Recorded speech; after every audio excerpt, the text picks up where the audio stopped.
J'ai 22 ans.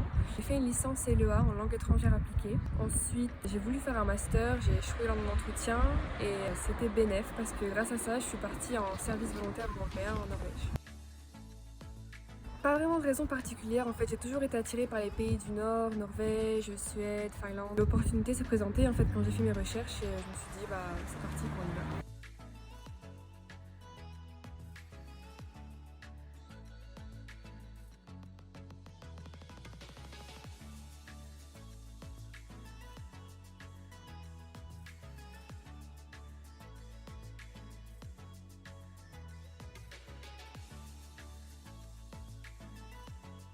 Je me suis inscrite à la mission locale et c'est eux en fait qui m'ont parlé du service civique, service volontaire et j'ai fait mes recherches sur le site.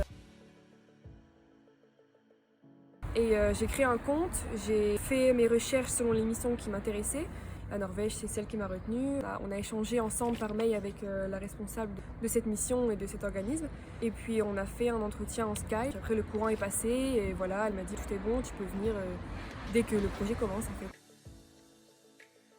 On a construit une douche extérieure et un toilette extérieure. Du coup, j'ai appris plein de choses, comment servir une visseuse, d'une scie, etc.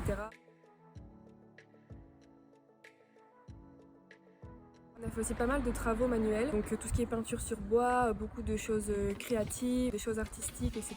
On a accueilli des enfants pendant des semaines spéciales où en fait les enfants viennent dans la ferme parce qu'en fait ce projet c'est une ferme permaculture. On devait organiser des activités en fonction du temps et en fonction de nous en fait et de ce qu'on voulait leur montrer. Par exemple moi je leur ai fait faire des méditations, séances de méditation et yoga. J'ai fait aussi des créations de vêtements vikings du coup pour le coup vu que c'est la Norvège. On a fait des petits questionnaires en anglais, en norvégien pour eux découvrir la nature. Partager ces moments avec eux c'était vraiment incroyable.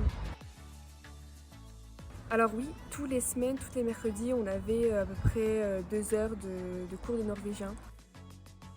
Quand on a pris l'avion, l'aller et le retour, tout ça est payé par l'organisme, pas celui d'envoi mais celui d'accueil. Quand on est là-bas, on arrive sur place et tous les mois, on a une bourse en fait de à peu près 430 €.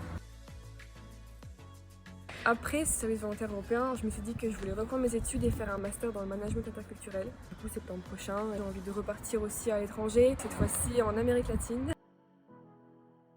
Déjà de bien choisir sa mission. Le fait d'être à l'étranger, loin de sa famille, loin de ses amis, faut vraiment aimer ce que tu fais en fait. De se préparer à l'avance aussi parce que les papiers c'est long, le passeport c'est long. Économiser un peu d'argent pour pouvoir justement payer ce passeport et acheter des petites choses quand tu arrives là-bas directement sur place. Être enthousiaste, volontaire et aimer partir à l'étranger en fait à l'aventure. Voilà.